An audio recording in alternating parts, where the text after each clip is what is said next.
Legendary قوال Amjad Sabri کو مداحوں سے بچھڑے ہوئے 8 برس بیت گئے۔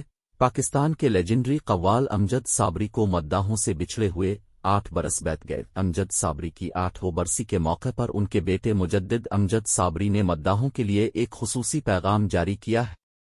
مجدد امجد صابری نے اپنے فیس بک پیج پر جاری کردہ پیغام میں کہا کہ میرے والد امجد صابری کی 8ویں برسی ہے اور اس موقع پر میں والد کے تمام مداحوں کا شکریہ ادا کرنا چاہوں گا جنہوں نے آج تک میرے والد صاحب کو دلوں میں زندہ رکھا اور والد صاحب کے دنیا سے رخصت ہو جانے کے بعد بھی ہمیں بہت محبت اور عزت دی۔ انہوں نے اپنے پیغام کے آخر میں مداحوں سے امجد صابری کو خراج عقیدت پیش کرنے اور اپنی پوری فیملی کو دعاؤں میں یاد رکھنے کی درخواست بھی کی۔ واضح رہے کہ پاکستان کے لیجنڈری قوال غلام فرید صابری کے بیٹے اور مقبول صابری کے بھتیجے امجد صابری 30 دسمبر 1976 کو کراچی میں پیدا ہوئے تھے۔ 8 سال قبل کراچی میں 16 رمضان المبارک 22 جون 2016 کو شام 4 بجے کے قریب نامعلوم افراد نے امجد صابری کی گاڑی پر فائرنگ کی اور اس دوران سر پر گولیاں لگنے سے ان کی موت واقع ہو گئی۔